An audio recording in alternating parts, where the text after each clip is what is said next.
झारखंड और बालू के अवैध व्यापार का जो रिश्ता है वो फिर से सुर्खियां बटोर रहा है। एनजीटी का आदेश है कि बारिश के दिनों में 14 जून से 15 अक्टूबर तक किसी तरह भी बालू का खनन नहीं होना चाहिए, पूरी तरह से रोक है। और इस रोक के दौरान भी राज्य सरकार ने एक चिट्ठी निकाली है। उस चिट्ठी के माध्यम से ये कहा गया है कि स्टॉकिंग जहां पर हुई है बालू की, वहां से जो साइट होगी वहां तक की बालू की ढुलाई सिर्फ ट्रैक्टरों के माध्यम से ही। ये जो बाध्यता आई है, इससे दो तरह की अड़चन राज्य में उत्पन्न हो गई है। सबसे पहली बात है, ट्रैक्टर की जो सीमित क्षमता होती है, उससे जब ट्रैक्टर लंबी दूरी तय करेगा तो बालू की कीमतें आसमान छुएंगी। और कहीं ना कहीं एक सुनियोजित षड्यंत्र का हिस्सा दिखता है बालू की कृत्रिम किल्लत उत्पन्न करवाने का राज्य सरकार में बैठे कुछ लोग और चंद चुने हुए बालू माफियाओं की सांठगांठ के माध्यम से। और दूसरी जो अड़चन आ रही है वो ये आ रही है कि जो पहले व्यवस्था थी, जो जिम्स का पोर्टल बना था माइनिंग डिपार्टमेंट का, जिसमें आपको अपनी गाड़ी का निबंधन कराना पड़ता था कि आप बालू की ढुलाई का ही काम करिएगा।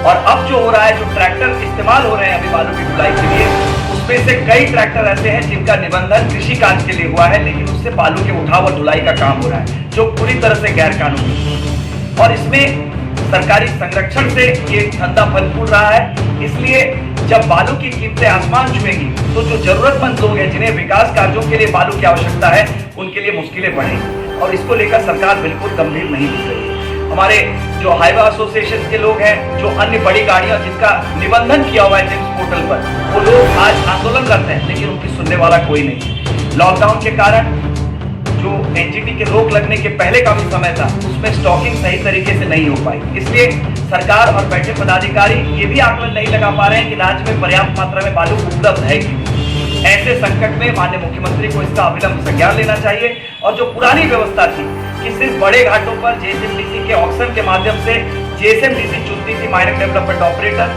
और उसके माध्यम से खनन किया जाता था, और जो बेचने की जिम्मेदारी थी वो पूरी तरह से जेएसएमडीसी के पास थी। और छोटे घाटों पर जो बालू का खनन या उठाव भी होता था, उसका इस्तेमाल सिर्फ व्यक्तिगत विकास कार्यों के लिए होता था, जिसके लिए पंचायत को अधिकृत किया गया था। वो व्यवस्था पुनर्स्थापित हो। और अभी चूंकि एनजीटी के आदेश के आधार पर बालू की खनन पर रोक है, पूरी शक्ति के साथ एनजीटी के जो निर्देश है उसका पालन करवाया जाए। और जो जेएसएमडीसी की स्टॉकिंग है, वहां से जहां पर भी विकास कार्यों के लिए जो ढुलाई हो रही है, उसमें जिम्स के पोर्टल पर निबंधित किसी भी वाहन, बड़े या छोटे, ट्रैक्टर, हाईवा, किसी भी वाहन, लेकिन उसका निबंधन बालू की ढुलाई के कार्य के लिए आधिकारिक तौर पर हुआ हो, उसे ही इसकी अनुमति दी जाए। ये भारतीय जनता पार्टी राज्य सरकार से अनुरोध करती है।